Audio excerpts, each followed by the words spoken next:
I'm Dr. H. Gilbert Welch. I'm a general internist. I work at the Dartmouth Institute for Health Policy and Clinical Practice, and I'm interested in helping Americans find a better balanced relationship with medical care.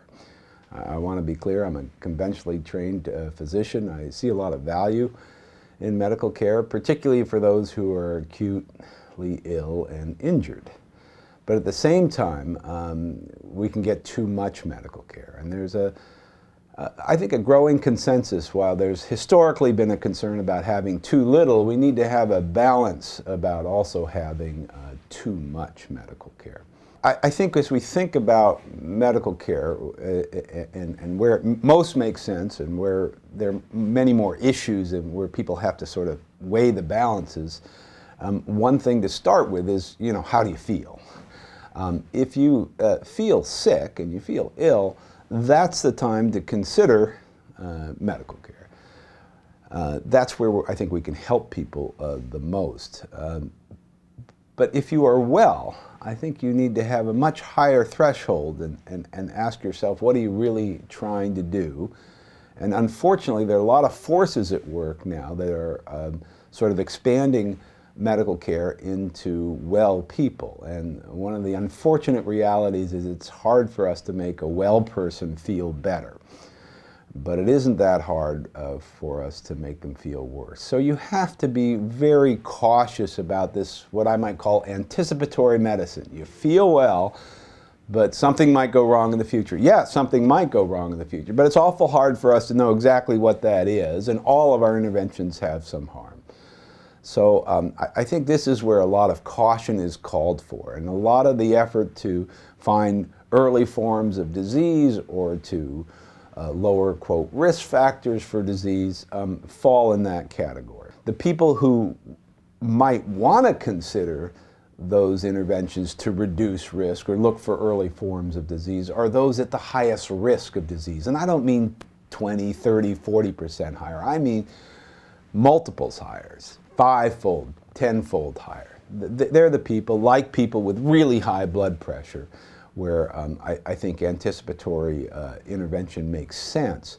But for most of us, we just are at relatively average risk, and it becomes a much closer call where the harms can easily exceed the benefits. I think PSA is sort of the poster child for the problem of overdiagnosis in cancer.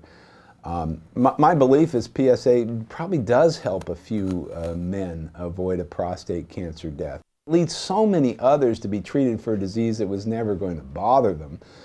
And our treatments for prostate cancer are non-trivial, and they have very substantial side effects relating to incontinence and impotence and bowel function. These are really serious side effects. And so for me, I look at the PSA choice and I say it's a bad deal. I'm not interested in it.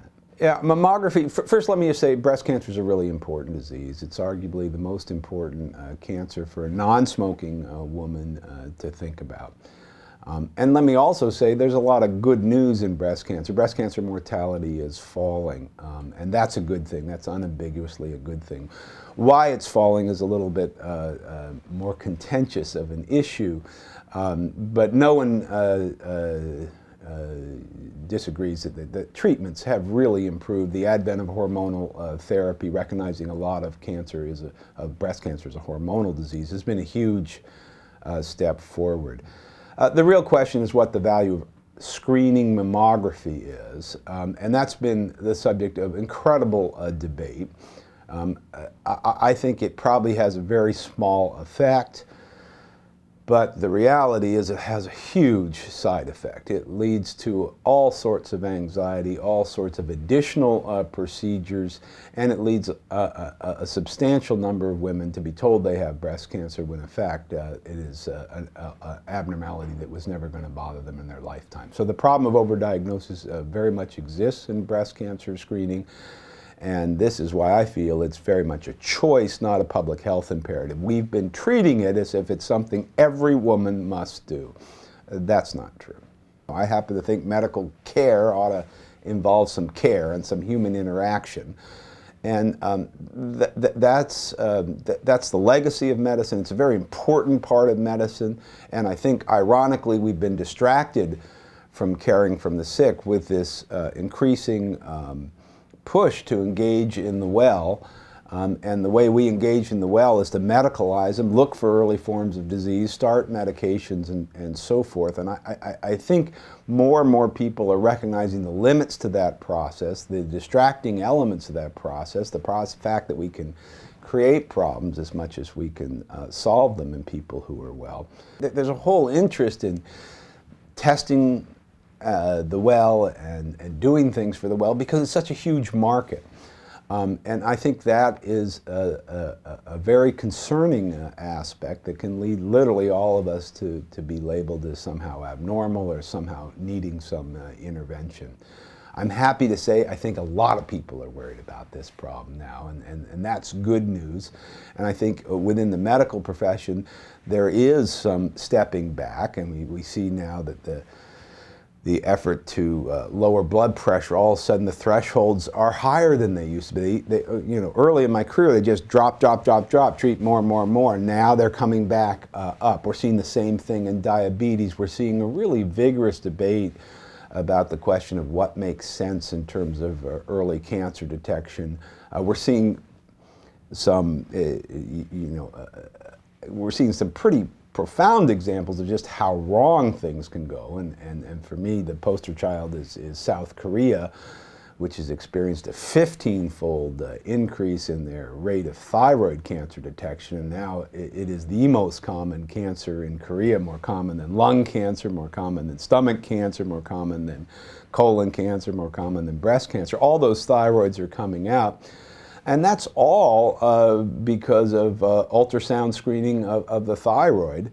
And we all have nodules in our thyroid. And you start putting needles in those nodules, there are a lot of small cancers. I think this is in general a problem with early cancer detection, is that when you look for early forms of cancer, you find more than you expect. You treat everybody. That means you're over-treating some people. And that's one of the issues we're grappling with. And our cancer treatments are morbid. They have their own serious side effects, including death at sometimes.